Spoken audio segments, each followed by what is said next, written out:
Your will lies deep way under the surface, and like a fire needs coal in the furnace. This is your goal that makes it all worth it. This is your why that gives you your purpose. Let's go. Thoughts can keep you down, pushing deep until you drown, or they can keep you up strong, focused on the now.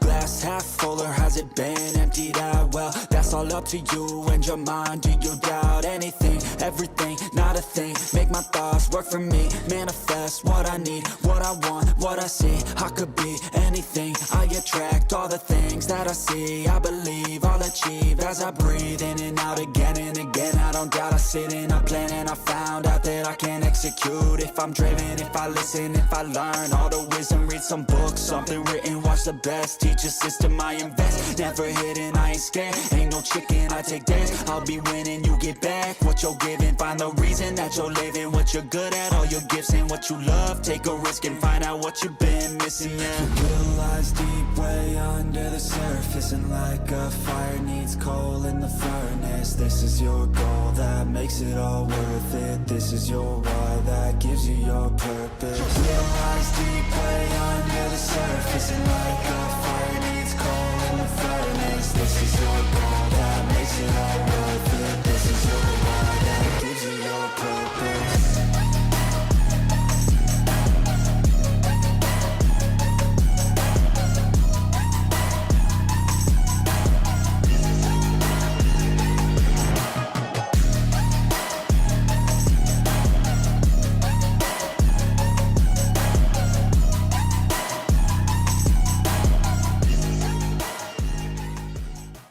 All right, welcome to the Party Pals, GRC Mafia.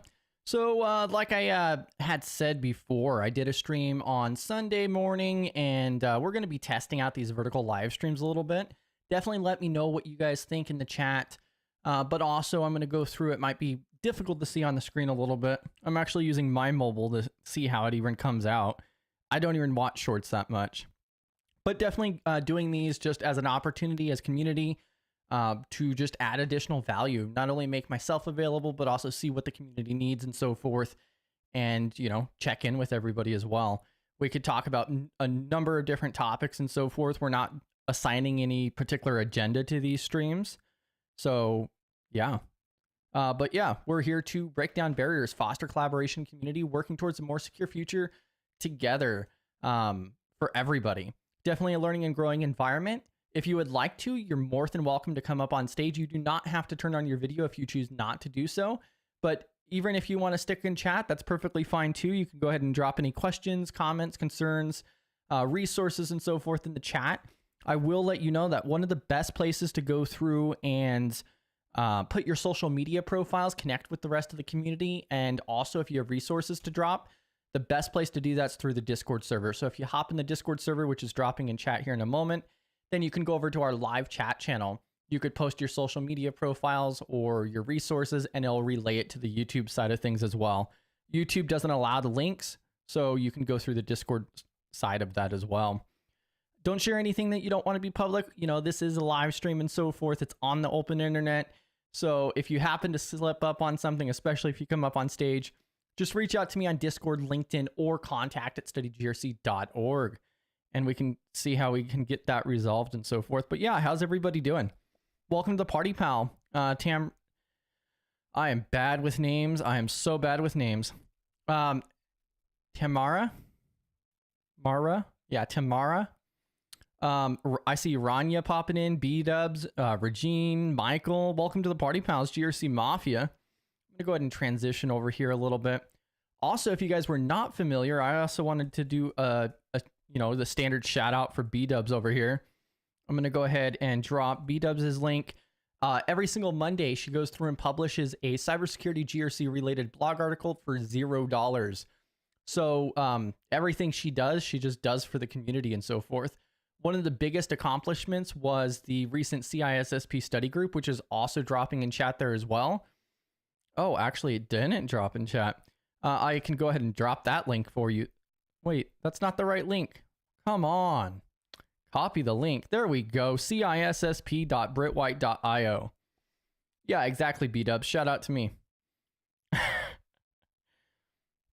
But yeah, definitely check that out. One of the awesome things with that, I could go through and pull it up on the screen here, actually. We'll see how this turns out. That's one of the downsides with these vertical is screen sharing is so much more difficult in my opinion. But at least this page will showcase better. Ooh, I can actually zoom out and make it even better. But yeah, so this is the CISSP section.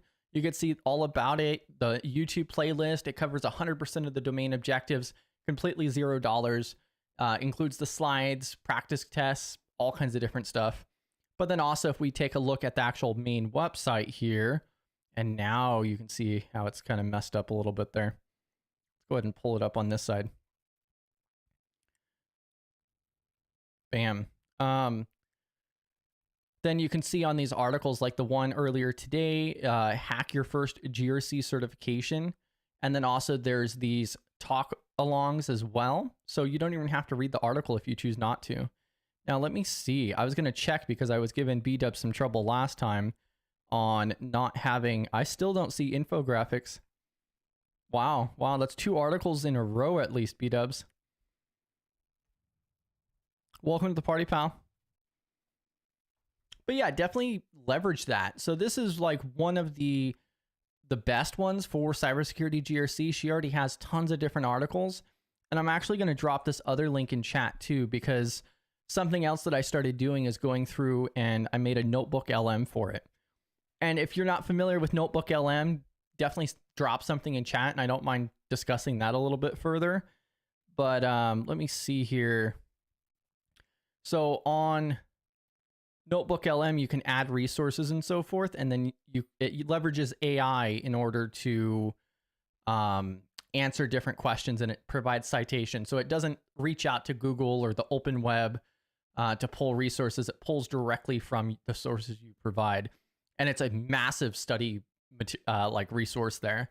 You could load in your notes, you could load in PDFs or otherwise, or even YouTube videos.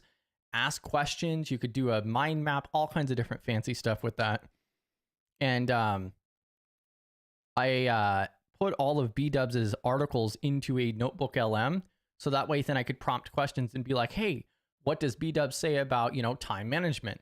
What has B-Dubs talked about with AI governance or, whatever various topic? Because she's already covered so much. And if you guys have, anything that you want her to publish about, definitely reach out, throw that in Discord and so forth, because yeah, I can only imagine how difficult it's becoming to come up with topic ideas. I'm going to drop this notebook LM in chat though, because that's a really awesome resource. Oh yeah, definitely 10 out of 10 recommend it. So one of the biggest benefits with notebook LM is they even have a free tier for it as well. Check out that link that I just dropped for notebook LM. And you can give that a try. That's a notebook that I developed. And then you can also go through and make your own as well. So, but you can ask like very particular questions and so forth. Let me move myself out of the way here. Bam. And so like if I come over here to this tab here, let's see how horrible that looks on this screen here. Yeah, see, like you could barely even see that.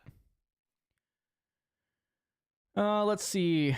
But yeah, that's the format for Notebook LM. And so in the center, even though you guys can't see it because it's vertical, you would just go through and prompt and so forth. We do have a YouTube video for that, where I did a complete walkthrough on how I use Notebook LM and why I think it's such a freaking amazing resource. Pretty much anything that you study, you can make a Notebook LM for, and it's especially for a visual learner or to really deep dive into a topic. You can do audio podcasts with it and everything. So yeah, definitely recommend it.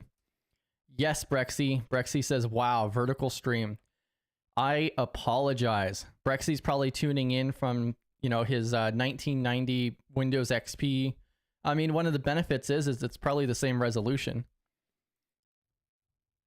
But yeah, we're just going through and trialing out the vertical live streams themselves, just to, see how it goes and so forth. I look at this, it's very difficult from what we typically do, because we typically go through and screen share and so forth, which is just not really possible on this. but we still have the collaboration factor. So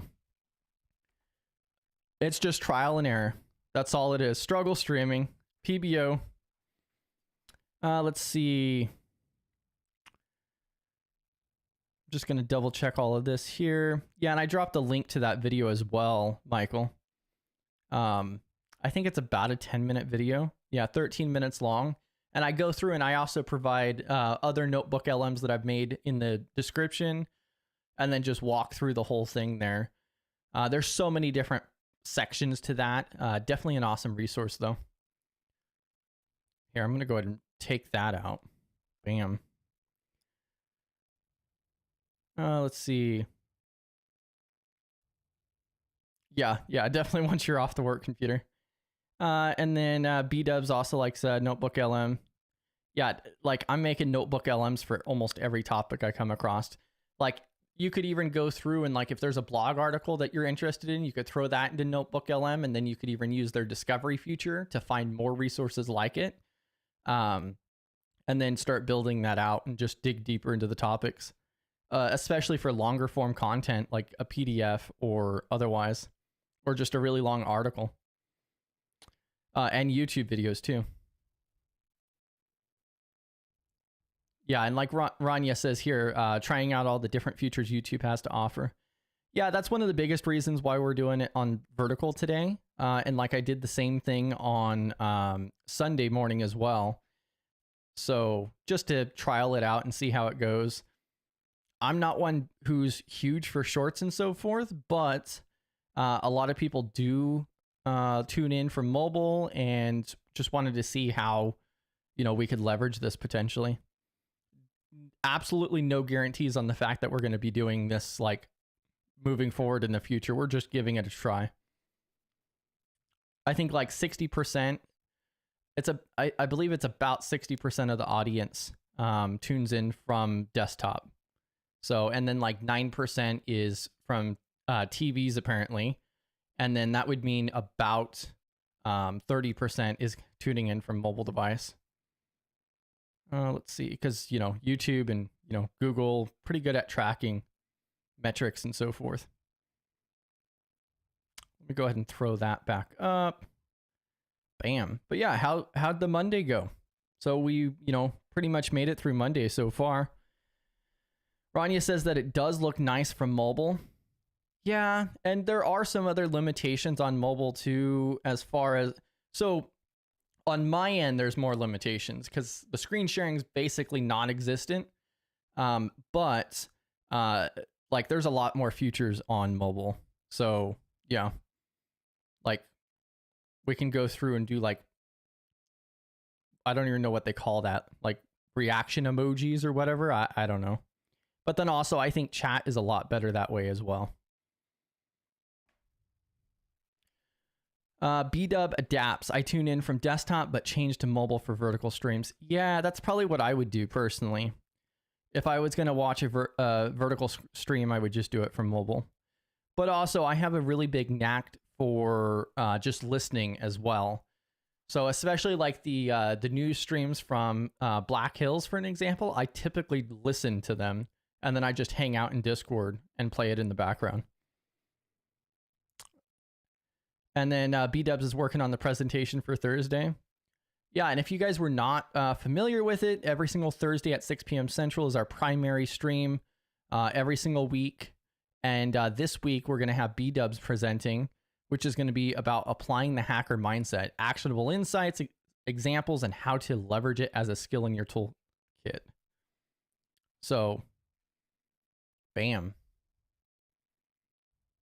And see, like, typically I would pull that up on screen, but it's just not really feasible. And see, like, what most people do, I'm going to go ahead and do it just because, but what most people do is they actually go full screen on mobile. I don't think I like this format, but this is what most people do, is they go full screen. Yeah, I'm turning that off. Bam. But yeah, here in a moment, if you guys don't have any questions or otherwise, I'll probably go through some of the different news. I also posted some of the news in the Discord chat itself. We have a whole section for the news feed as well. And there's like 5 different articles I was reading about this morning.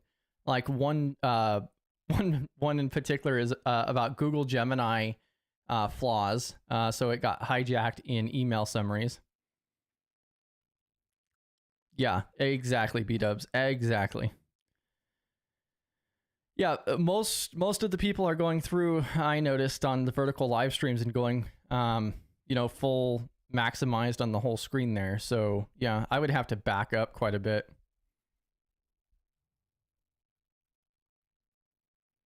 Got to upgrade to a fancy phone just for live streaming vertical. What do you mean? I'm not. I think I'm running a little slow behind.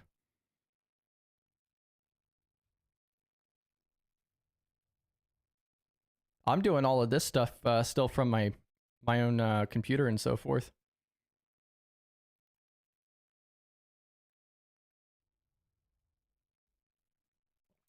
All right, let's see here.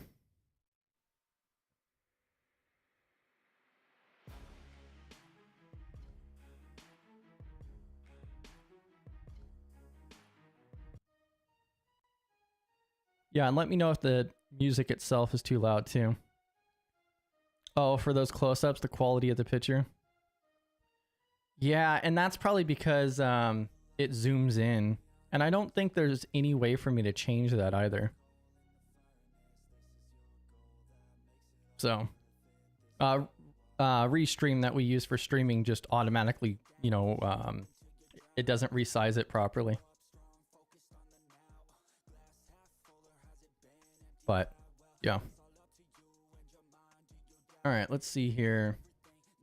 So I'll go ahead and drop these links in chat too, but this is one particular topic I really like. Let me pull it up. Bam. All right. So this is the article I was just talking about with Gemini. Turn the music up. You want to hear less of me? You just want to listen to music? All right, so Google Gemini flaw hijacks email summaries for phishing. And so basically what ended up happening is emails could be sent to somebody, and then if they utilized Gemini to summarize it, then there was like different potential attack vectors for like downloading files, visiting, sketchy websites, and all kinds of different stuff that they were able to accomplish by just sending an email with a prompt inside of it, which is actually pretty crazy. So now this has been patched already, which is probably one reason why Bleeping Computer's talking about it in the first place. But one thing that I was talking about in the Discord server this morning is the fact that if this happens in Gmail, for an example, it's definitely happening elsewhere as well. So we have all of these different AI tools. Yeah, we have all of these different AI tools in everything nowadays, but they're just getting implemented and so forth. And this is where, like I was talking about before with GRC by design, kind of like that security by design mindset, because like we're just throwing these AI tools out there and then this stuff's happening. And hopefully these security researchers find it before these malicious threat actors do. So, but there's so many different examples in the news and so forth on poisoning AI models. There was even a guy who made an entire website purposely just to poison AI models because he knew that AI would be scraping his own website. He made hundreds and hundreds of blog articles with poisoning built in for prompts and so forth, for prompt injections. And AI went through, scraped it, and it did cause some type of issues and so forth. So, yeah, definitely concerning. And I mean, especially Gemini itself, I think is even worse with this because Gemini is built into everything. So now we're looking at like all the files that could be in Drive. I mean, what if I go through and summarize, a file in my Google Drive, and then that has something that just goes haywire, otherwise. Like I have books on, you know, malware analysis and DFIR and so forth. Like that could potentially be an issue there. But yeah, it's definitely concerning. And unfortunately, there's not much as an individual we could do other than just be aware of, you know, emails and utilizing the summarization and automation tools with AI. But especially from a company standpoint, when you're implementing that kind of the tooling and so forth, like it's pretty sketchy and concerning. Let's see here.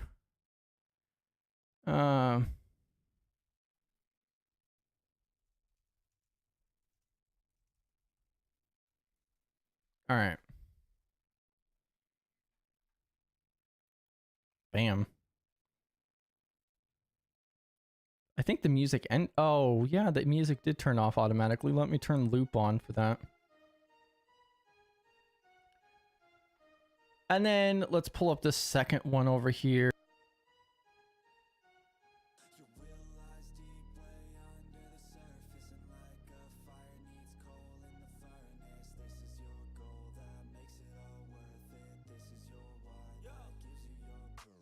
Thoughts can keep you down, pushing deep until you drown, or they can keep you up strong, focused on the now.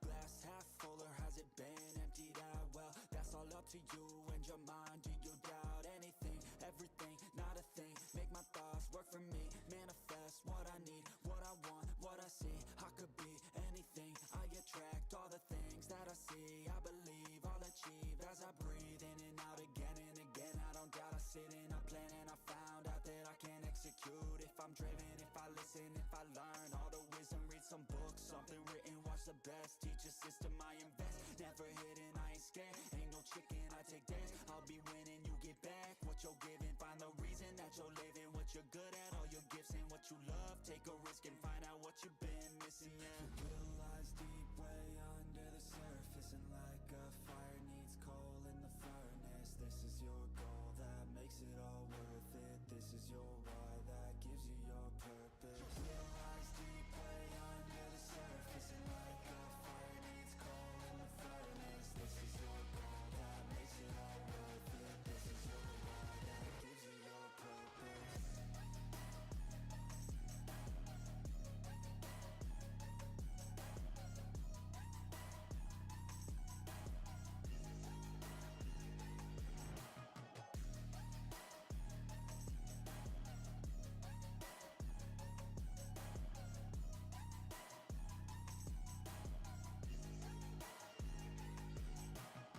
Purpose is better than any drug you could ever think.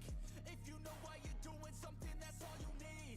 I wake up ready for the day because I believe in everything that I'm doing like it was meant to be. I get fixated and captivated on learning things. Don't hesitate to ask questions, the answer that I need. It's out there somewhere, I swear I can find the recipe. By testing, learning, and turning into a better me. Your will lies deep way under the surface, and like a fire needs coal in the furnace, this is your goal that makes it all worth it, this is your why that gives you your purpose. Your will lies deep way under the surface, and like a fire needs coal in the furnace, this is your goal that makes it all worth it, this is your why that gives you your purpose.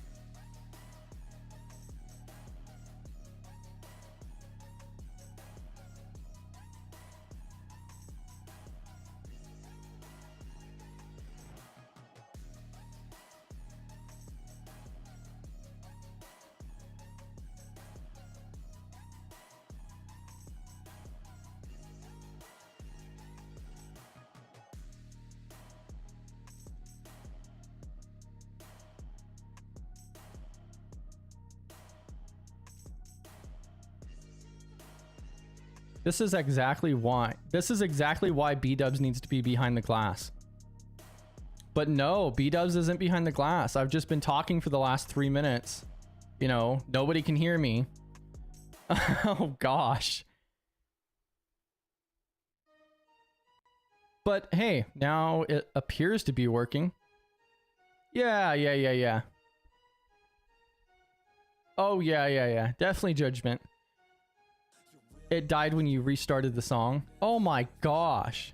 Yeah, I was just looking at your message and that was like 3 minutes ago. So yeah, basically long story short on the fact that I was talking about the OT security article and so forth that I also dropped in chat there, and how it does talk pretty broad, but they're really trying to bring light to the fact that there needs to be more governance and frameworks involved with it, and more people on the ground for that. And then the last part that I was mentioning there is, especially with like the attacks we've had on telecom, it's really bad on the fact that it's so legacy. So yeah, out of everything that we should be, you know, protecting and putting time and GRC into, especially, like you would think they would be looking at this critical infrastructure, but you know, that's neither here nor there. But yeah, that's the second article. And then also, I think I also mentioned the whole fact about in the Discord server, you can go to the channel and roles at the very top, opt into the news feed, and you can also access all 5 of these different articles, including the audio that was generated this morning.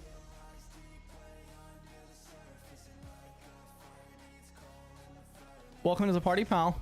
Priceless pancakes. And yes, I see, I hear. I'm watching the chat. It's kind of hard to do when I'm running it on one monitor here. Restream does actually have a layover chat as well. I just don't have that set up on here, but I will do better. How's it going, Priceless Pancakes, though? How'd your Monday go? So we're trying out vertical live streaming and so forth, and I'm just going through some of the different news articles I published in the Discord server this morning. And then if anybody else has any other topics, you know, and so forth, we could discuss that as well. We're really just trialing this out. I have a second monitor. I'm just running it on one monitor right now.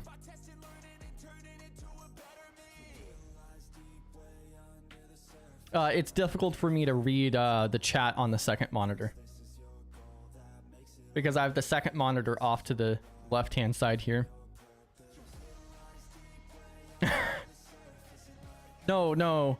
Brexy, I don't have the second monitor, but you know, that's because of, you know, Gemini Ultra and Super Grok Heavy.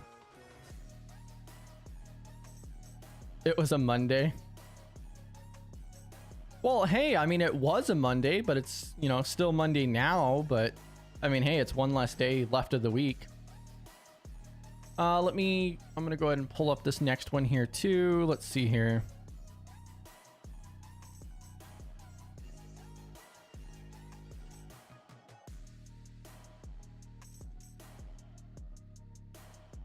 Okay, so this one's a little bit different.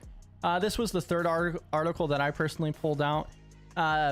This one does get a little political, but the difference is that I do feel like they were non-biased. Like they weren't picking sides or otherwise, but they're more so talking about the fact that a lot of different governments, the United States and other countries, are going through and they're implementing AI into numerous different agencies and different services. And there's been some pushback not only in the United States, but also over in the EU and other countries like Australia. And so one of the different factors that I found interesting in here, yeah, so like they did a survey with like 1,200 people in the UK, for an example. But there was one particular section in here that mentioned on the fact that based on the survey, like a larger, after people were actually informed of the risks of AI being, you know, having hallucinations and its accuracy rates and so forth, then, you know, these people were like, oh, well, maybe we shouldn't have AI doing this particular task or doing this particular service. You know, it sounds great to implement, you know, an AI chat bot to schedule a doctor's meeting, but then how's that data handled and so forth, of course.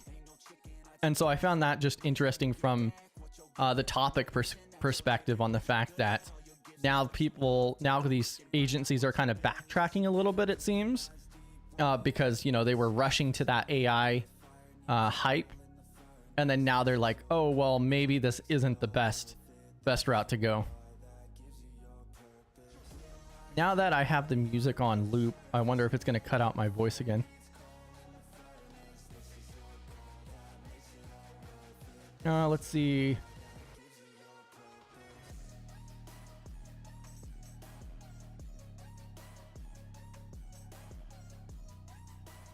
Yeah, and then I'm just double checking chat and everything else too.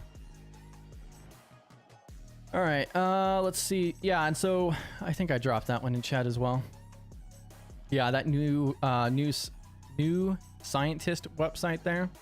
And so that was the third article. And like I said, you can also catch these in Discord as well, along with the actual article itself.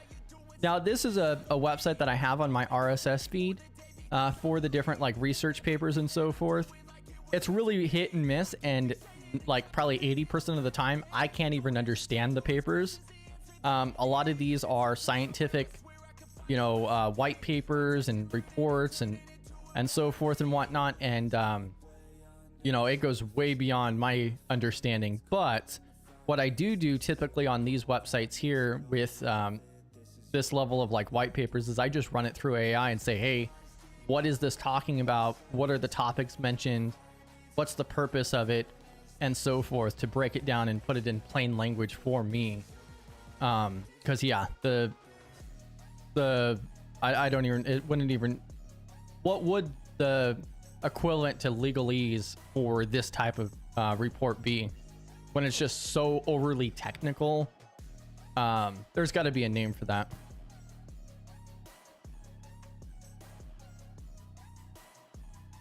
Yeah, I don't even know what you would call that. We call, you know, like legalese and so forth, but what would that be for like just way overly technical, like documentation and white papers and so forth?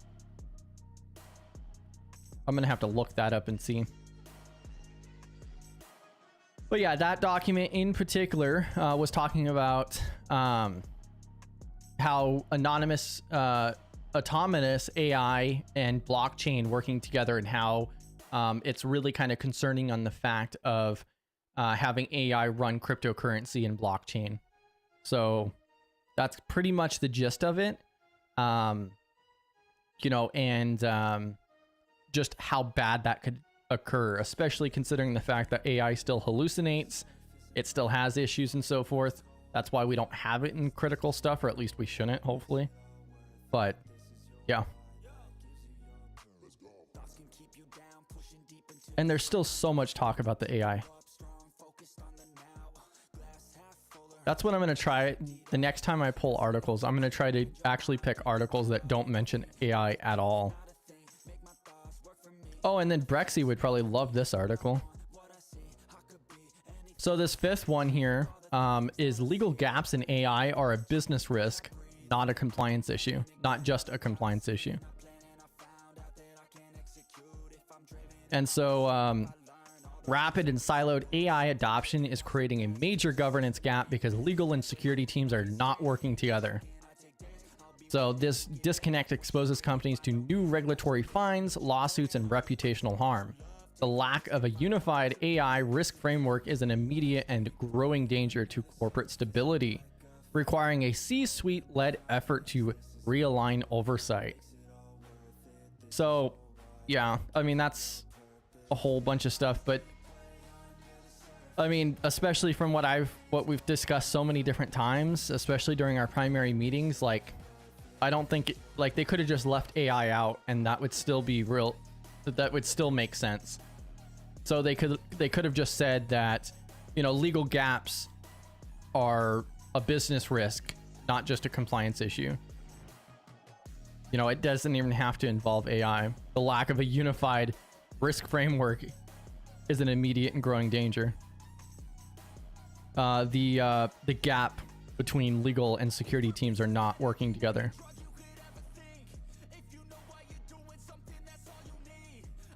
Yeah. I think they just added AI into that article just to get people to click. But yeah, I don't feel like that's really a groundbreaking thing. But also, it does have some different metrics in it, such as 23% of companies feel highly prepared to govern IT, or I'm sorry, govern AI. So, and that's based on the 2025 AI Trust Report. 23% are prepared to govern it, according to them. So, and that's one of the other things I was going to mention too, is it's not like there's no frameworks out there for it. I think one of the biggest downsides is like looking at MITRE Atlas and then also the AI risk framework from NIST. I honestly don't feel like they're really that easy to get into and so forth. And I think that's also where this article is talking about the gap between that, because it's way more technical than these other frameworks. And I think that's also where like me and PBO ended up like pushing back and forth on, you know, GRC or technical. And PBO doesn't appear to be in chat, maybe because it's a vertical live stream, but definitely check out PBO's channel too. He has like 830 videos all about, you know, 853 and FedRAMP and state ramp and all kinds of different stuff. And then he goes live on Tuesday nights. So tomorrow night around, I believe it's 9 p.m. Eastern time.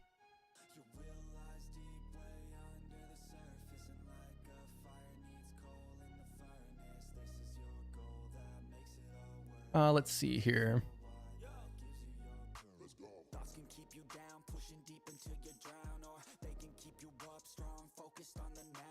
Oh, I also learned that we can see B-Dubs' upcoming articles and so forth because she pre-schedules it on her YouTube channel. I think I could drop this direct. Yeah, because I need to add the B-Dubs YouTube channel to the B-Dubs command there too. Let's see. I don't see anything scheduled yet, but also it's only Monday. So literally the one for today dropped. But AB Showtime did let us know on the fact that we get a heads up now. There is another one coming later this week, but that's for an older article. Welcome to the party, pal, Rothnir. Yeah, we're trialing out the vertical live streams, and so I'm just sticking around for a while. If you guys have any questions, resources, topics, whatever, you know, how'd your Monday go? You know, obviously if you're here, you survived it, or at least surviving it. Also, of course, still the open stage and so forth. I don't envy you. Good luck with that, Rania. Thanks for popping in, GRC Mafia. B-Dub said that she doesn't have the one for next week scheduled yet. But at least we'll be able to tell when it is scheduled. So that's a benefit. Let's see. Bam. One of the other things I was working on today too was the resources page too. So I did go through and add a couple more things on there. We did add the privacy section and the plain language last week. I think there was another portion that I was going to mention too. But what kind of stuff are you guys looking for? Because also, if you guys do have your GRC Mafia badge, every single Thursday, if you guys attend our Thursday session, then you guys can go through and obtain the GRC Mafia badge and obtain access to the Badge Hunters channel. And I posted an update in there earlier today. But yeah, we're going to really be going through testing out some different formats like these vertical live streams, different times, and so forth. So for some type of like A/B type of testing. And definitely looking for like what kind of stuff you guys want to see.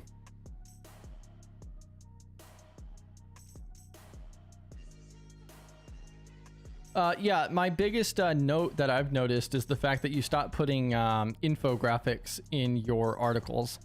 And as a visual learner, you know, that really bothers me.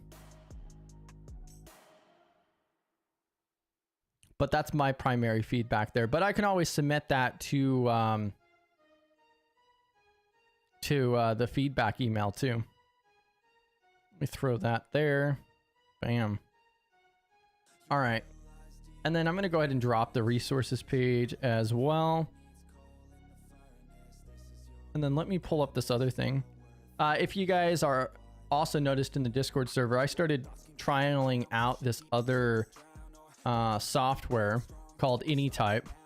It's it's still in development and so forth. I'll go ahead and drop a link to that.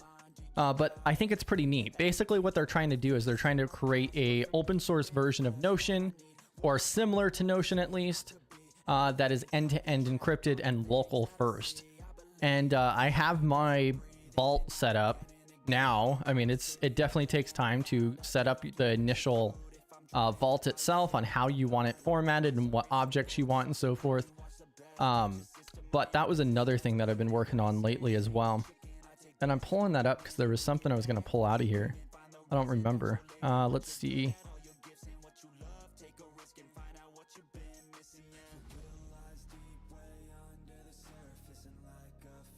Oh yeah, I was going to take a look at my task list because I was going to mention some of the different other items that we do have coming up. So some of the other projects that I'm also working on is that GDPR part 2. I did a part 1. The part 2 is way more difficult just because the part 1 was more of like an intro, like this is what GDPR is, this is why it exists. The part 2, I wanted to go more into the actual practical aspects of it, but I've kind of hit a little bit of a wall with it because I want it to be detailed, but also at the same time, I can't have a 2-hour long video about GDPR. Like that's probably going to be too excessive. And there's so many different intricate parts of it. So I'm going through and trying to break it up to figure out, because usually how I run that is I have bulletin talking points that I go through. And I'm trying to set it up in such a way that, you know, I say like, oh, you know, there are, you know, particular exemptions in this, you know, topic here. Like it depends. You might need a DPA in the EU, but you might not. And so it's definitely going to vary business to business. And that's also like what makes practical labs and so forth so difficult is, you know, no two companies are identical on it. So there's all kinds of different intricacies with it. And I just want to, you know, provide a really good quality video for that particular one. That one is, I do feel GDPR is pretty straightforward for the most part. I think the whole document's like 170 pages. The gist of it's like 100 pages, but there's a lot of like nuances to it and different exemptions and so forth too. So especially as a US based business. And then also CISO Assistant is another really popular one. There's quite a few different people that were asking for CISO Assistant videos. And basically the plan with that is we're going to go through and be like, oh, you know, if you guys have third parties, like you just set up CISO Assistant, you know, add your third parties. Here's where you put the risk register. Because also one of the different issues I see with CISO Assistant is the language used. So instead of calling it a risk register, they call it vulnerabilities underneath. I think it's organization. And so there's different words and language used and so forth. And we were going to break it up into different sections based on like the future provided in CISO Assistant. And then also we already have videos on how you set up CISO Assistant locally. That is an open source tool. Definitely recommend, like, even if you like just as a lab, like you could just set that up locally, play around with it. It is a legitimate GRC tool, and you could even run that, especially for small businesses or solo operation for a lot of different things. Let's see.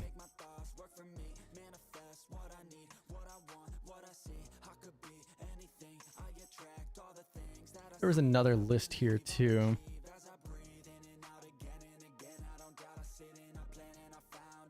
We had the third-party risk management last week with PBO. That was a request that was in the GRC discussions. So that's one of the big reasons why we lined PBO up for that.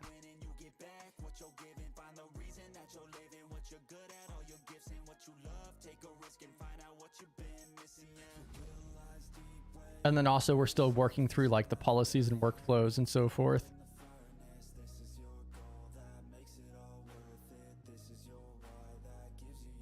Bam. Oh yeah, and you guys might not even know. Can I do it from here? I actually have to pull up the stream here to show you.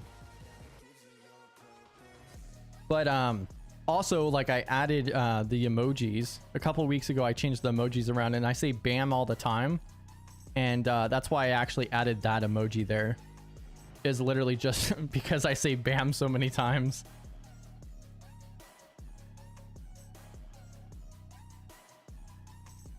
Let's see.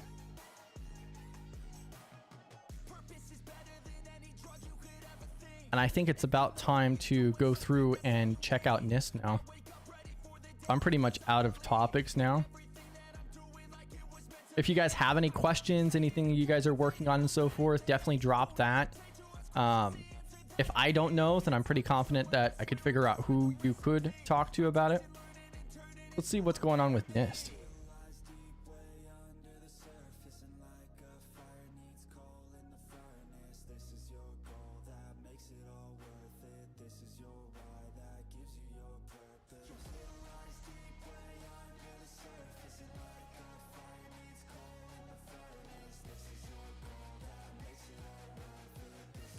One of the things we mentioned on the Sunday stream is the drafts open for comment. I'm going to drop that again.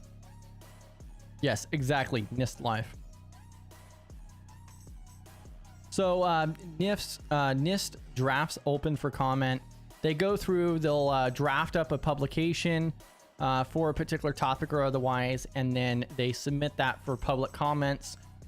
If you click on the document itself, then you can go through and read the draft itself.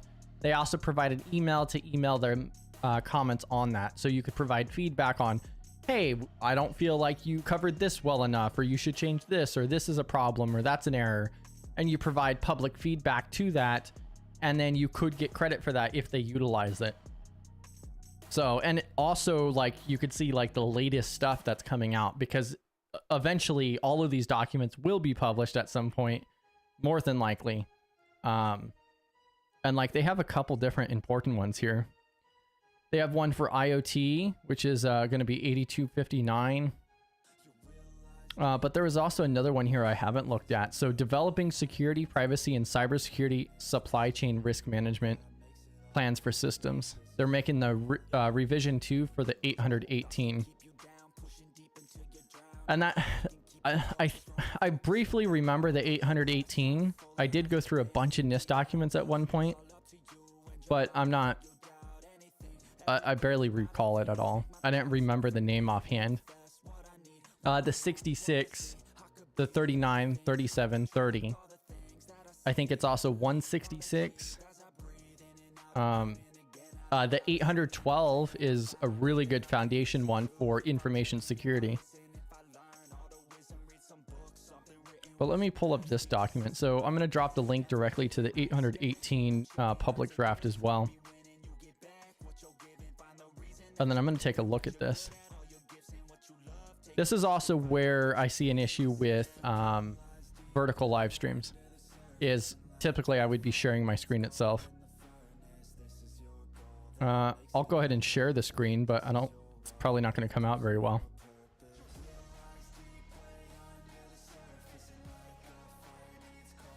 Maybe. Almost. I mean, it almost works. Oh, and it made it that way.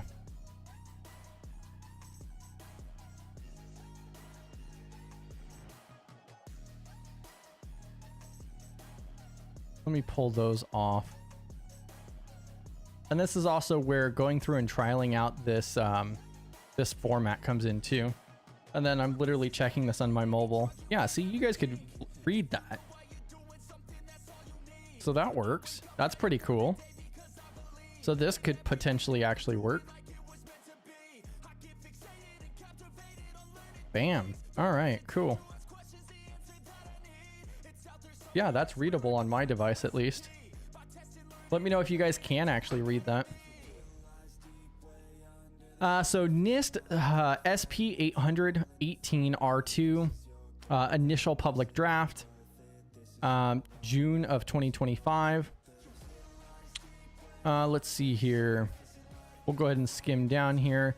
You can see right here that it says submit comments, and they put the email here that you would email your comments to. They also provide the address as well. So if you wanted to actually mail in your comments, you can do that as well. And you'll also see these are line numbered, so that way when you provide comments or otherwise, you could say, hey, lines 11 through 17 or whatever it is. And then I'm going to go, how big is it? Oh, this is only 56 pages. That's nothing.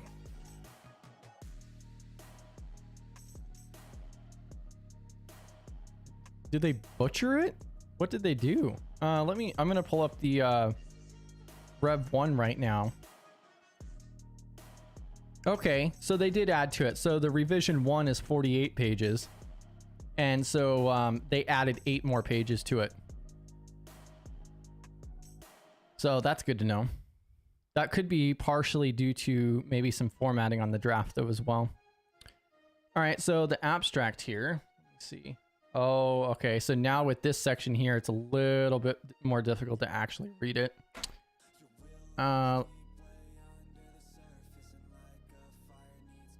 How possible?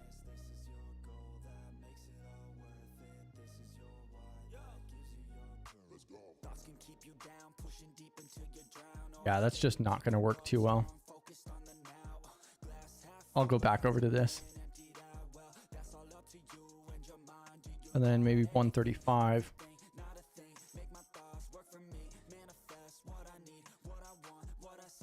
I mean, hey, if we do actually stick with vertical live streams, then we could dial this in and figure out exactly what zoom to be at.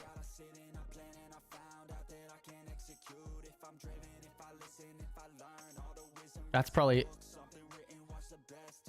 Okay, Brenda. Yeah, thanks for that portion. Yeah, because that's going to be like the huge struggle point here, is to figure out to what extent it works. But like I said, I'm not sold on doing vertical live streams on a regular basis at all. And it looks like there might be a slight formatting issue here too. Let me see, because on my phone, it's actually cut off a little bit there. But on Restream, it's not.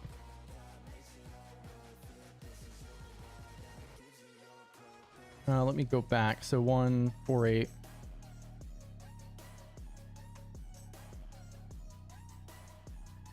Yeah, and then I'm going to go ahead and go through this.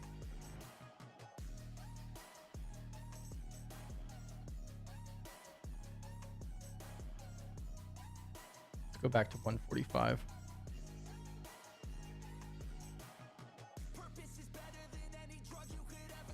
All right. So the abstract, the system security plan, system privacy plan, and cybersecurity supply chain plan are collectively referred to as system plans. They describe the purpose of the system, the operational status of the controls selected and allocated for meeting risk management requirements, and the responsibilities and expected behavior for all individuals who manage, support, and access the system. And that's the abstract there. Supplemental content. They do have a publications detail page. That just goes back to the primary page for the 818 R2.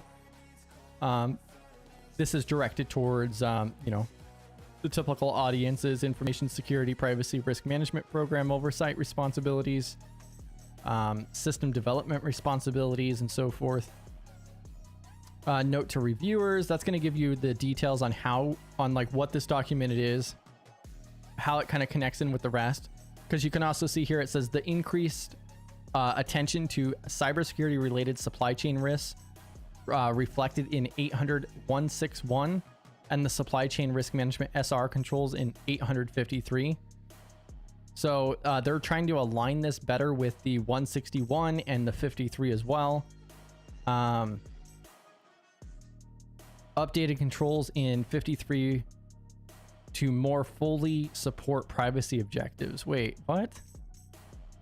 Privacy risk management is reflected in the NIST privacy framework. The inclusion of privacy risk management in 837 and the updated controls in the 53 to more fully support privacy objectives. Okay. So they're trying to fill in the gaps that are missing from 37, 53, and 161. They're primarily interested in this type of feedback here. I'm not going to read through that whole section. I kind of want to get down to, yeah, here we are. Table of contents. Bam.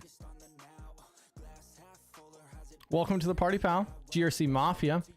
So for those of you tuning in and so forth, we're just trialing out the vertical live streaming, giving it a try, seeing how this could work for us and how we can leverage this for the community. It definitely has its struggles because, like, especially screen sharing may be a little bit difficult and so forth. But we're trialing it out, seeing how this works. So, and then we talked a little bit about news and so forth. If you guys have any questions or otherwise, definitely drop that in chat. Discord's going to be the best place outside of the streams, or if you want to drop links. And then right now I'm going through the draft for the 818 from NIST, which is about like cybersecurity and privacy for supply chain. And we're just now getting down here to the table of contents. So relationship to other NIST guidelines, document organization. They have the overview for the security plan, the system security plan, the SSP, and then also system privacy plan, cybersecurity supply chain risk management plan, and consolidated system plans. Elements of system plans. So then they go through and they break down in the chapter 3 for elements of system plan, for the system name, the identifier, system plan reviews and change records, system descriptions, all of the different details there. They also have on page 18 here, it states laws, regulations, and policies affecting the system. That's one that just kind of highlights to me personally. I definitely like the whole privacy side, but then also compliance itself. And then we have the whole breakdown for the RMF 53 steps here.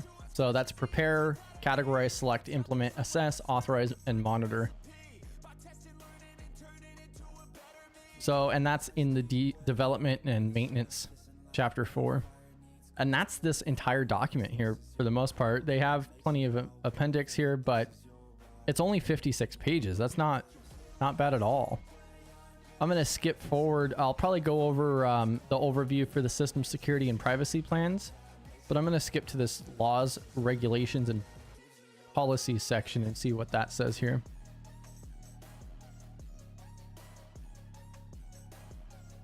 Let's see here. I'll go ahead and drop this in chat too. And definitely trying to keep an eye on that as well before B-dubs catches me off guard again.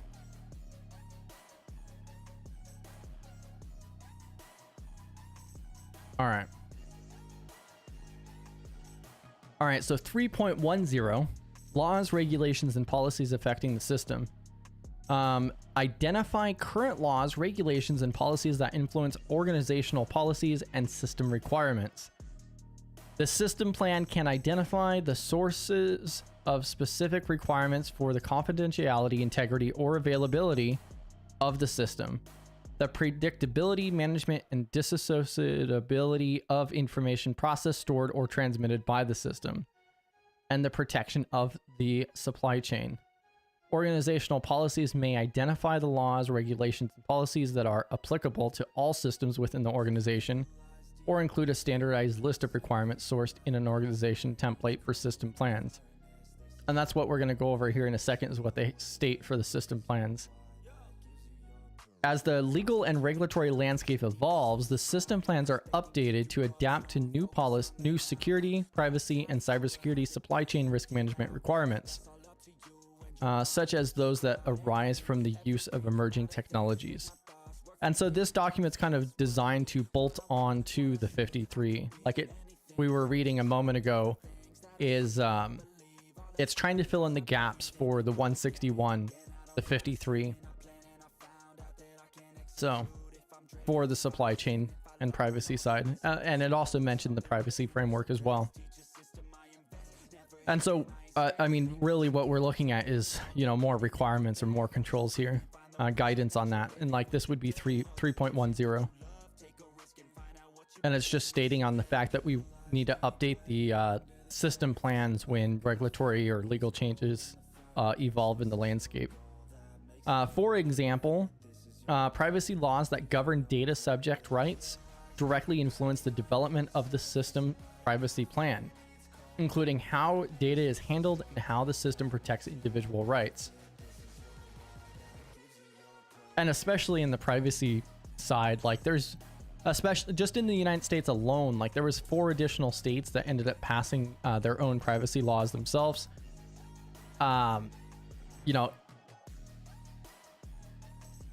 56 pages bedtime story. What? 56 pages for a NIST document? That's nothing. That's like just reading through the newspaper at lunch.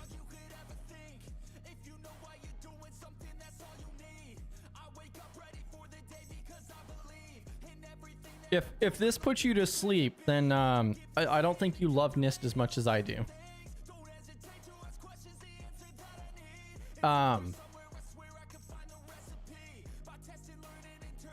Yeah, so it's kind of interesting. And then they have several other sections. Like I skipped way down to 3.10 for laws, regulations, and policies. I'm going to go ahead and scroll all the way back up here to the table of contents and take a look at what they say for the overview for the system security plan and the system privacy plan.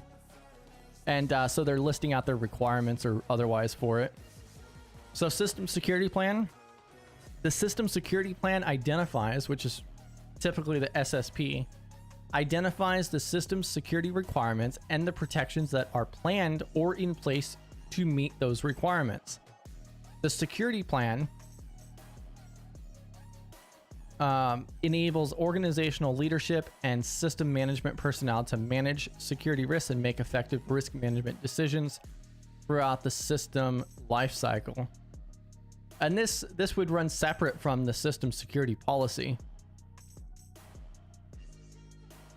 Describes implemented or planned controls that address the system's security requirements, identifies the individuals responsible for maintaining the security protections, consolidates details about the system, including its purpose, authorization boundary, such as FIPS 199. Ooh, that's another thing we should dig down. Here in a second, we might go through some of the new documents for the cryptography, quantum, and so forth. There's like FIPS. I think it's like FIPS 200, 203, and 204. It was mentioned at one of our recent Thursday sessions, and I had like just started going through it like the day beforehand, and it's kind of interesting. I mean, again, it's definitely hard to understand, especially from the cryptography level. But that's also, where AI comes in handy, because it can help simplify some of the language and give you some anecdotes for it and explain it differently. And so it's just outlining what that system security plan should entail.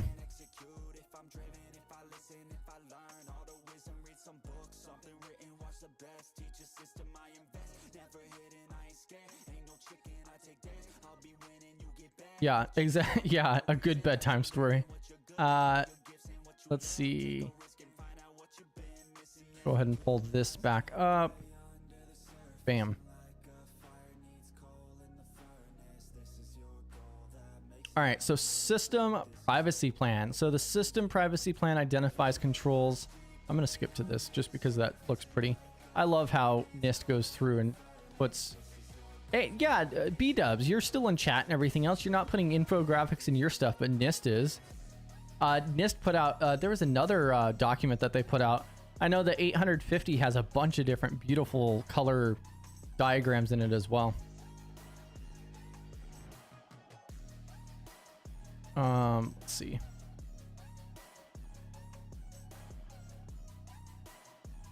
But so now the system privacy plan. So the system privacy plan identifies controls that are allocated and implemented to address privacy risks related to both cybersecurity events and data processing. The privacy plan aligns the system privacy objectives with the organization's mission, risk tolerance, and privacy goals.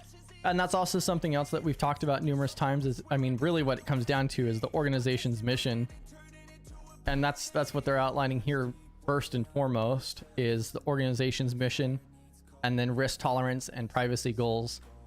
So yeah, I think that's where some people get lost. I mean, is going through and being like, oh, the whole privacy framework. Well, it depends on what you're legally required to do regulatorily and so forth. But yeah, defines system requirements with respect to the privacy engineering objectives. Ooh, privacy engineering.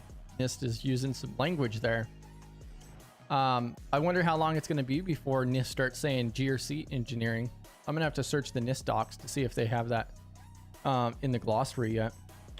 NIST glossary. I'm just going to search that term real quick to see if they have it in the glossary yet. Let's see.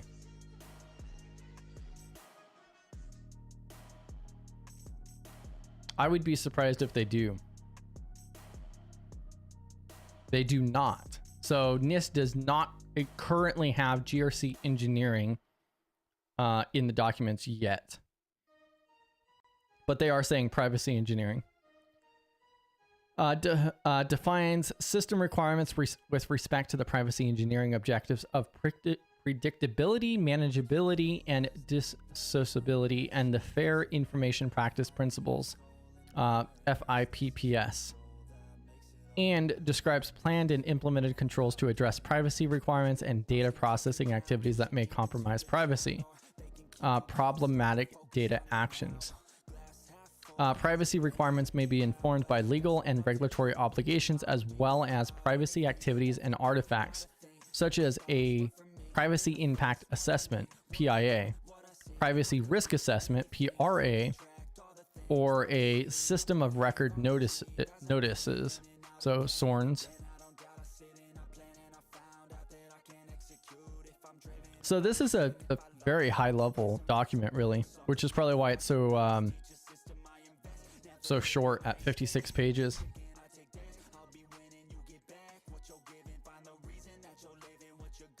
Oh, B-dubs is one person. NIST is an entire organization. I mean, that's true. You for the longest time, you were putting such wonderful infographics into every article.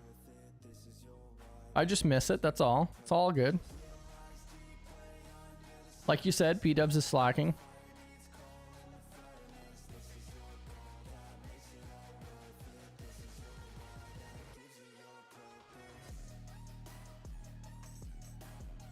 Let's see.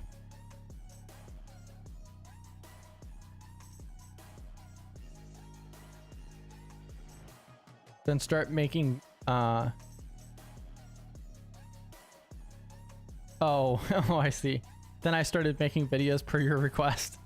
Hey. It's for the community is what it is.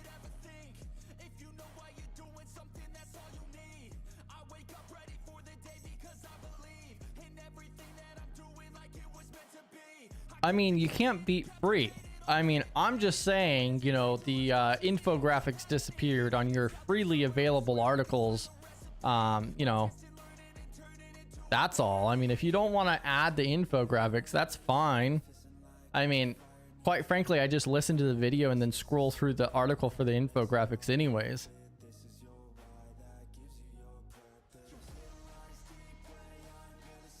I feel like B-dubs is a little butthurt on the infographics portion. Yeah, so this is very, very high level. Just listing out some like recommendations for these different sections. But still, it's kind of interesting, and it's a little bit longer.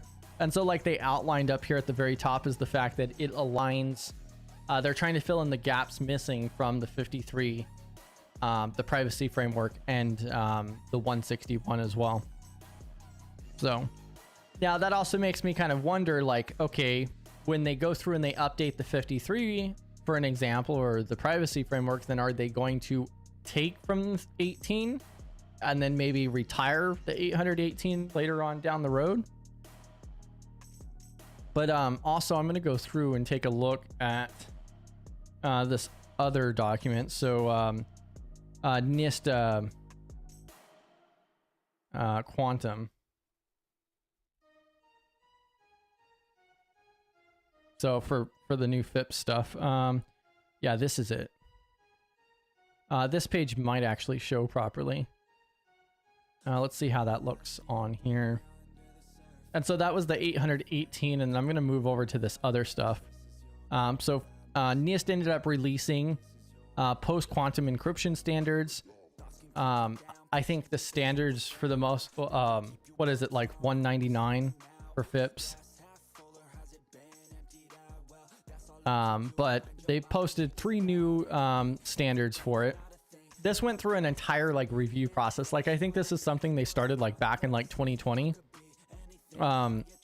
But yeah, it's kind of, I don't feel like it's really being used that much yet. But still, I mean, it's definitely a huge value add. Let me zoom in here. But yeah, so like it mentions right here. So in 2015, NIST initiated the selection and standardization of quantum resistant algorithms to counter potential threats from quantum computers. After assessing 82 algorithms and from 25 countries, the top 15 were identified with global cryptographers' assistance. These were categorized into finalists and alternative algorithms with draft standards released in 2023. So it started way back in 2015 when they had 82 submissions with a group of globally recognized cryptographers. They were able to narrow that down to 15, and then they did the drafts published out in 2023. Cybersecurity experts are now encouraged to incorporate these new algorithms into their systems.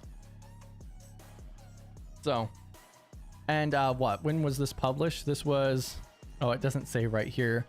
I think this was like back in October or something like that.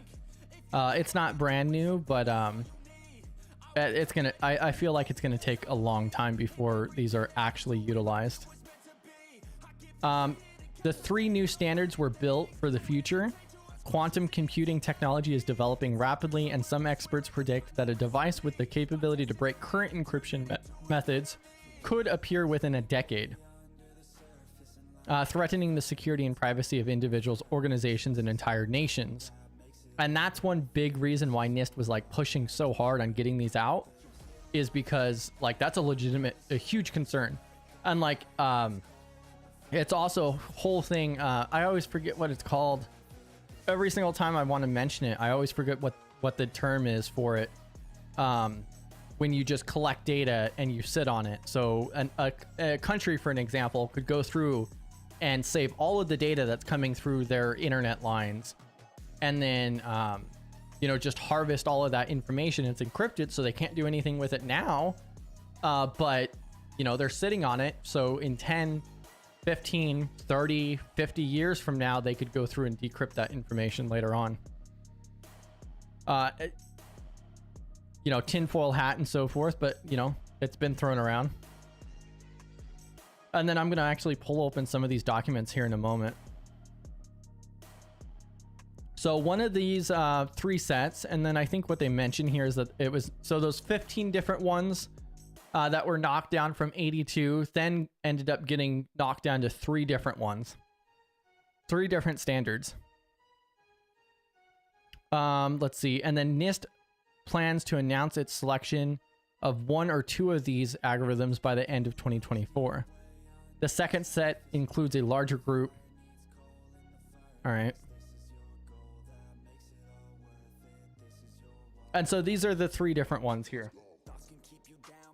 So this is FIPS 203, FIPS 204, and FIPS 205. And so I'm going to go ahead and open this up in different tabs here.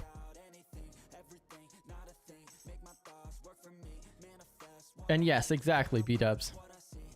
So like B-dubs mentions regarding like her blog and so forth, B-dubs does what she has time for. Infographics will come back, but you don't want me burning out and having no articles. Oh, come on. We already know you just leverage, you know, B-Dub's AI and Discord for it anyways. Let's see. But yeah, can't complain too much when it's completely free. It's still great value, and plus you're still including the read-along videos with it too, which makes a massive impact.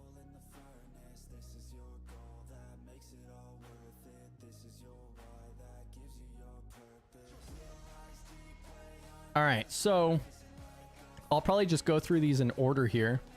How long have we been going? We're already at 1 hour and 15 minutes. Nice. Yeah, if you guys have any other topics, questions, other resources, what you guys are working on and so forth, definitely feel comfortable to throw that in chat. I did drop the stage link a few times because I also want everybody to feel comfortable to come up if you would like to. But otherwise, I'm going to go ahead and just keep moving through these NIST docs. So, bam. But yeah, so FIPS 203 intended as the primary standard for general encryption. Among its advantages are comparatively small encryption keys that two parties can exchange easily, as well as its speed of operation. The standard is based on the Crystal's Kyber algorithm, which has been renamed to ML-KIM, short for Module Lattice Based Key Encapsulation Mechanism.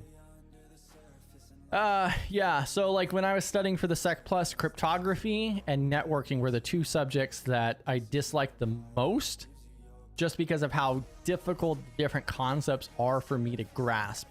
And that's also where things like Napkin AI comes in for infographics, but then also leveraging AI to break that down into more easily to understand language as well. So like Lattice is a form of cryptography and how it's laid out and works. So like that's where, you know, we could literally copy and paste this into AI. I wonder if this would even show here.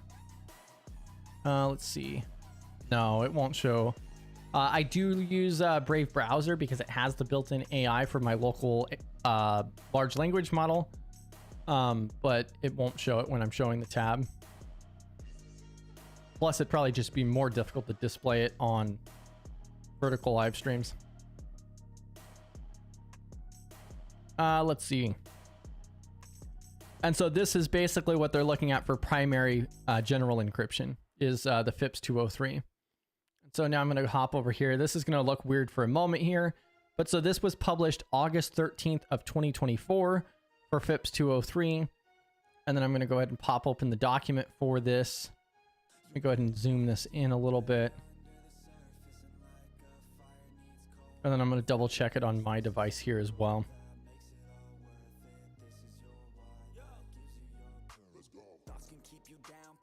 There we go. Yeah, that's pretty good.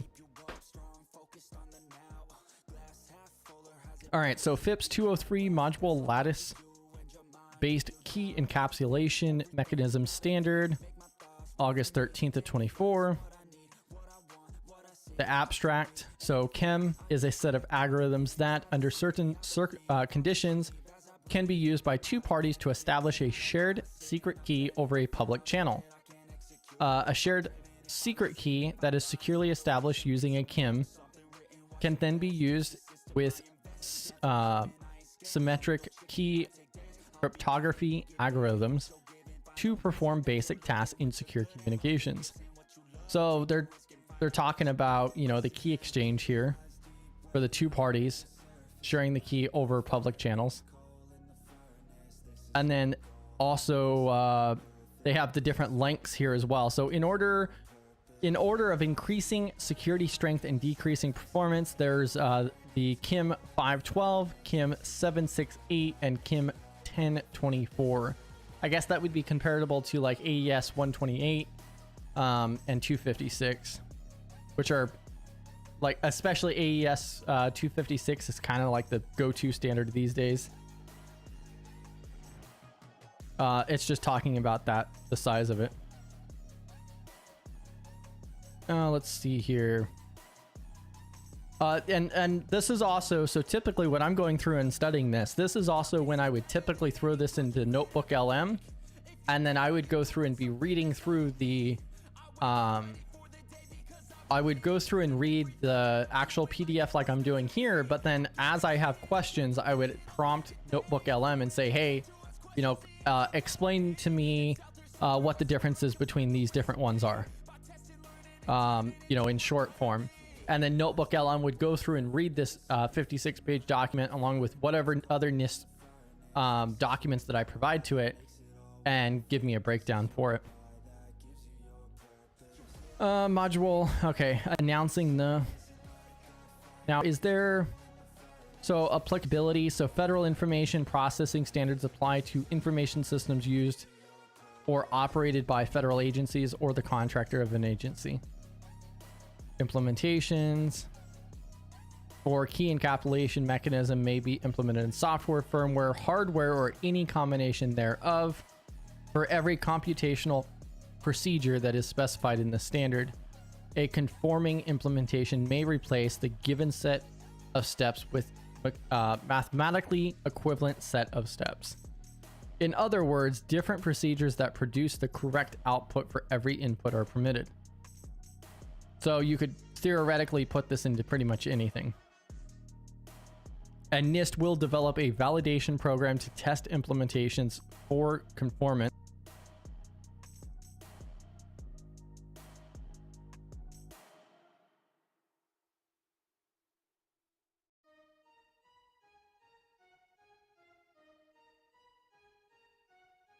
It cut out my microphone there for a second again. Welcome to the party, pal Cam. Cryptography and networking are the parts of the Sec Plus I'm returning to for the third time this week. Yeah, those. So I've mentioned it before. I did 63 days of studying for the Sec Plus. I took a practical exam at like 30 days, and it was always cryptography and networking that I struggled with the most. Yeah, it should be. Oh no, yeah, it's back now. Okay, good. Yeah, thankfully I caught it pretty quick there. But yeah, those are the two topics that I always struggled the most with, just because there's so many different concepts and language that's used in those realms in particular. And it was very difficult for me to go through and get those topics down well enough to actually pass. So at like the 30-day mark, those were the two domain areas that I lacked the most in. And then I spent like another 2 or 3 weeks studying just those. Did another practice test. I think I came in at like 85% with the Professor Messer, which is definitely what I recommend. But then I think I scheduled it back out for like another week and studied a little bit more. I thought about I may end up going off and do the CompTIA Net Plus, just because it's like networking is extremely important to understand. It's just a difficult topic for me to learn. So, but just to kind of prove it to myself, I've thought about going through with the Net Plus. Let's see. Is there... Oh yeah, what I was going to say is, so if you guys aren't familiar, FIPS can go through and you actually get devices certified. So like... if you have a YubiKey, for an example, YubiKey has a certified FIPS version as well. So if you work for a government agency or otherwise, you may be required to have a FIPS certified YubiKey or security key or otherwise. And it's in other devices as well. And so that's what it was talking about, on the fact that NIST would go through and develop some type of validation mechanism or process. Here we are, finally, the table of contents. 7 pages in. You're actively studying for the Sec Plus, or you're just going back to that?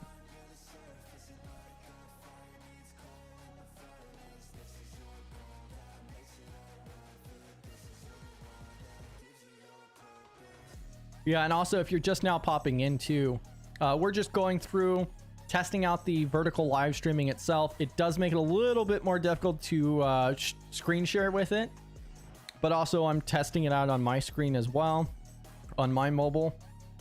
But yeah, just trying out different features of YouTube and so forth, and seeing how it goes. Yeah, so Cam says he's 2.5 months in. Yeah, I've met people who were able to pass it with 2 weeks of studying, 6 weeks of studying, 6 months of studying. So, and I still know people who have been on and off of studying it for over a year. So, yeah, it is way more broad than I thought. When I originally was going for it, I was like, oh, you know, how hard could it be? But it is very broad. The biggest issue with it is it's, you know, a mile wide and inch deep. So it covers so many different topics. And I went into it way overconfident. And then like 3 or 4 days in, that's when I really realized just how wide and broad it was. And yeah, so in total, it took me like 63 days. And I think I took 1 day off, or like a half day on one weekend. So yeah, yeah, it's pretty intense actually. And like even going through that and everything else, I still think that the Sec Plus is like the very bare minimum. One of the big things I really like is I took the 601, but I do kind of wish I took the 701, because the 701, they added a ton of GRC material into it as well, which they didn't have very much of that in the 601.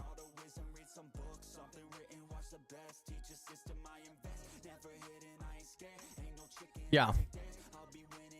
Yeah, and so like Cam mentions here, I'll pull it up here, is without much of a technical background, I'm trying to really grasp the topics well, especially networking.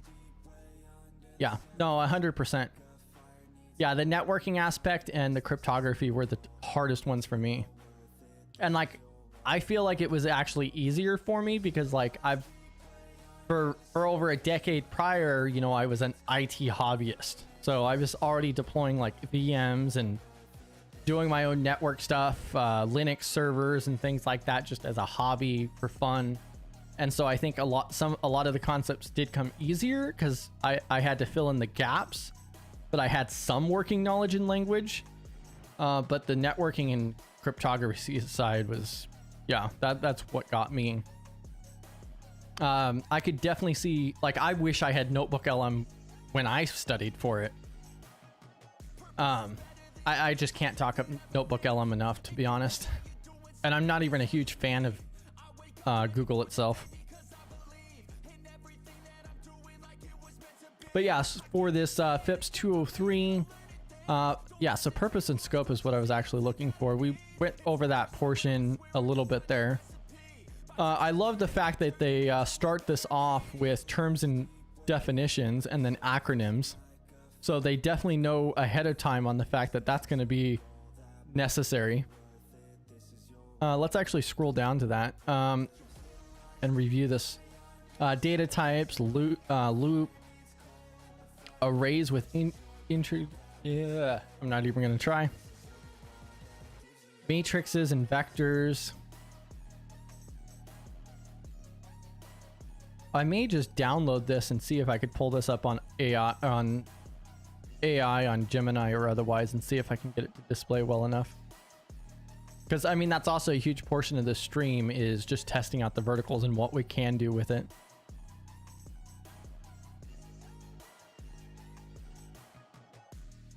Yeah, that's literally what I was just saying. Is don't, yeah, Cam says don't old man me with back in my day we didn't have Notebook LM. It's true. It's so true.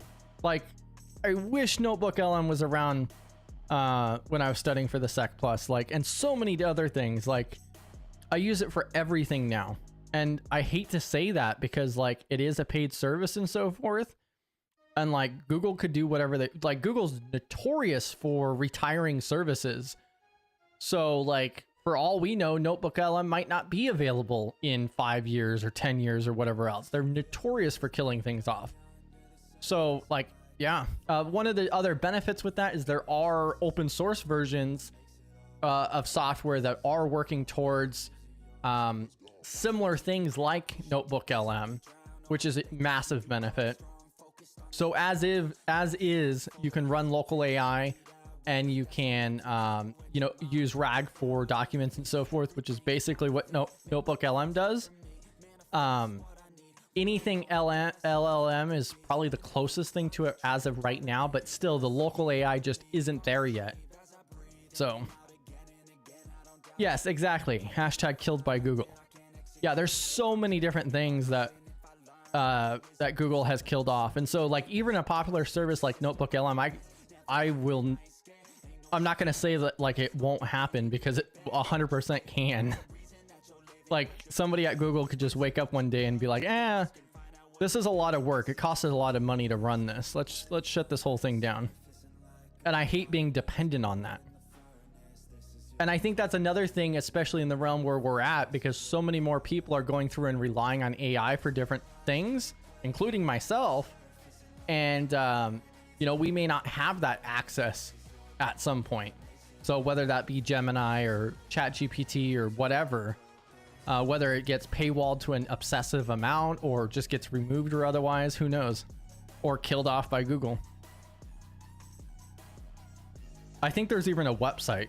I'm actually going to look that up real quick. Because I believe I saw a website years ago. Yeah, there it is. Yeah, killedbygoogle.com. This is an entire archive of all of the different stuff that was killed off by Google. I think this, okay, yeah. So this includes the Google stuff that they did. But there's also another website too that actually showcases all the startups that have been killed off by these gigantic tech companies as well. Oh my. Yeah, it's actually way worse than I thought it was. This archive has definitely grown since the last time I looked at it. And I think it's missing a couple things too, because with a Google Workspace, they also send you emails on like, hey, we're shutting this down. So, but it's nice to see that this archive is still actively being developed. Oh, that's weird. It didn't get sent to Discord. I'm gonna send that over to Discord. Spent far too much time looking at Anytime LLM today. That's really cool. Yeah, so I played around with Anytime, anything LLM,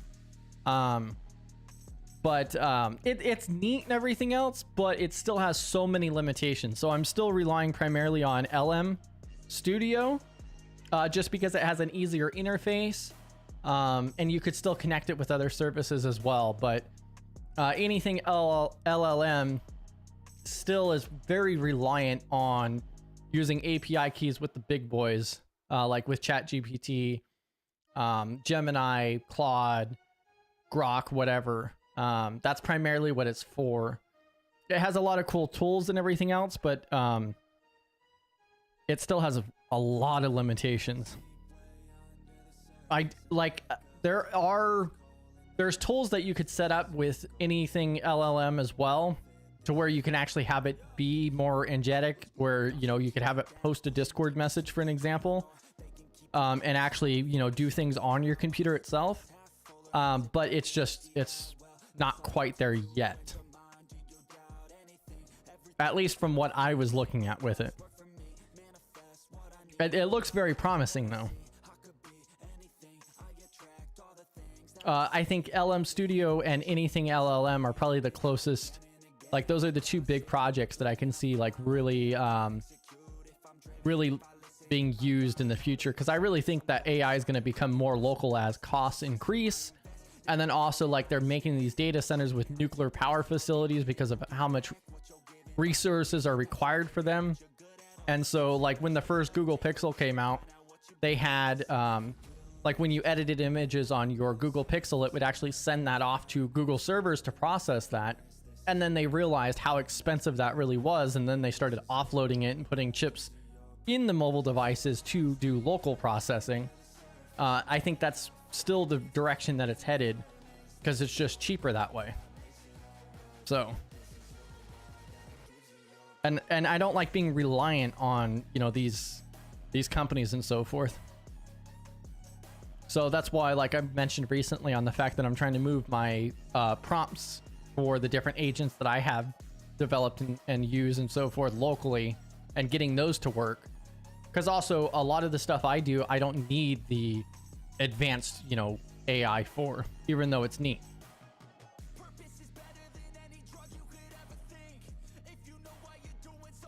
Yeah, correct. Yeah, there's so much that you could do with it, with the anything LLM, and it can connect with all kinds of stuff. But yeah, it's not very straightforward, and I feel like there's still a ways to go with it. Still definitely something that's neat and to support though. So purpose and scope with this 204 or 203 document. The standard specifies the encapsulation mechanism, ML-KIM, a key capsulation mechanism, as a set of algorithms that can be used to establish a shared secret key between two parties communicating. Other NIST-approved key establishment schemes are specified in NIST Special Publication SP 856A. I'm not familiar with that one. 56. So NIST 856 is referenced for the cryptography standards. I'm pulling it up. Okay, so NIST SP 856A revision 3 is recommendation for pairwise key establishment schemes using discrete cryptography. This was published back in April of 2018. And since it has to do with cryptography, it's probably why I skimmed over it with, yeah. But I'm not going to go through that document, that's for sure. But yeah, it looks like it just goes through on how to validate and use a, oh wow, yeah, it does talk about quite a bit in here. Do they have any? No infographics. That's disappointing. I know I'm not showing that on screen, but yeah. Yeah, and we read through part of this at the beginning too, since this is in draft.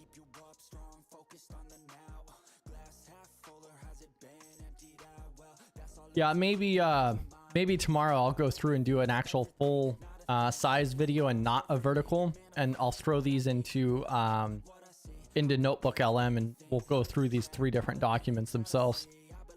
I'm probably going to bring this to an end here shortly. We have been going for an hour and 37 minutes. If you guys have any topics, questions, or otherwise or whatnot, definitely drop that in chat. But yeah, I think it would be good to actually go through and showcase exactly how I typically would go through this. It's just really difficult to do in the vertical format. So let's see here.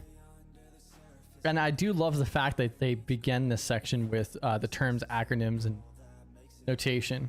So they literally break down what each thing is, what the different terms are, and what it actually means.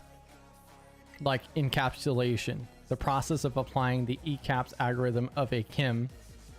This algorithm accepts the encapsulation key as input, requires private randomness, and produces a shared secret key and an associated cipher text as output. And see, that's the exact thing that I would end up literally prompting Notebook LM and saying, hey, put this in normal plain language for me and give me an antidote for it.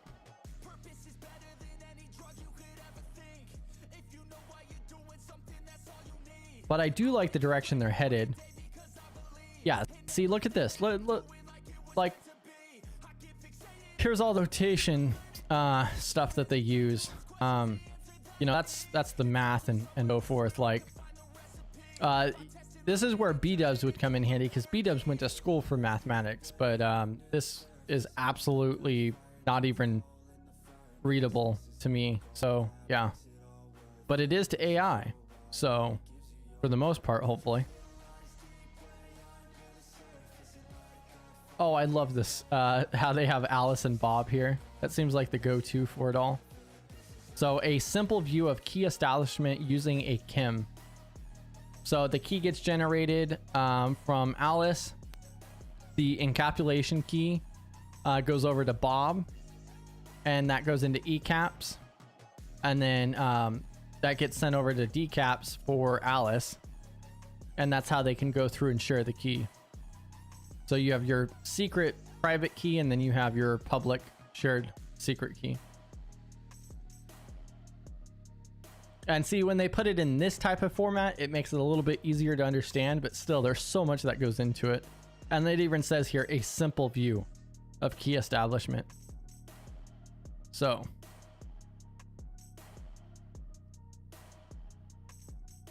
yeah, there's a lot of language used in here, and I don't see any other graphics at all.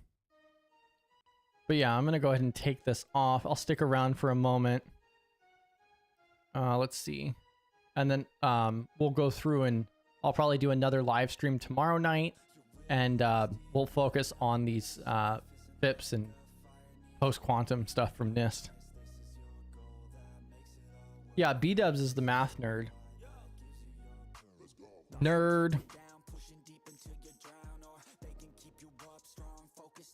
Yeah, I'm gonna send that over to you, B-dubs, and you could, you know, see if you can explain that, because none of that math stuff makes any, like, that's, I don't even know what kind of math that is.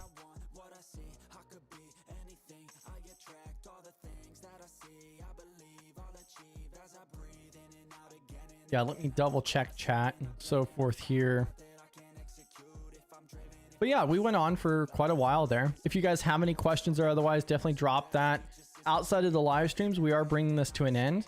But outside of the live streams, definitely hop into the Discord server. If this is the kind of stuff that you want to see with GRC, governance, risk, and compliance, our primary stream is on Thursday nights at 6 p.m. Central. And the Discord server outside of our streams especially, to, you know, network with the rest of the community, drop questions, request resources, and so forth. We also have our website with the list of all of our resources there, and our resources page as well, which we're constantly trying to build out. We also have like a form you can submit on the resources page to submit other resources that we don't have on there yet. So it's definitely community built, community driven. Integrals are tons of fun. Yeah, no, I'm good. Yeah, we'll cover the post-quantum stuff from NIST tomorrow, and I'll probably do that in full format rather than the vertical, because it's way more difficult in vertical format. But yeah, I'll catch you guys in Discord. Yeah, and then like I was saying, is if this is you guys' vibe, definitely you know, consider dropping a like and subscribing. Hope to see you guys on Thursday as well. B-dubs will be presenting, and I'll catch you guys in Discord. Yeah, of course I didn't pronounce it properly, B-dubs. E-growls? I have no idea. I'm not even going to try again, but I'll catch you guys in Discord. See you guys on Thursday, and I'll be live streaming tomorrow night as well. GRC Mafia.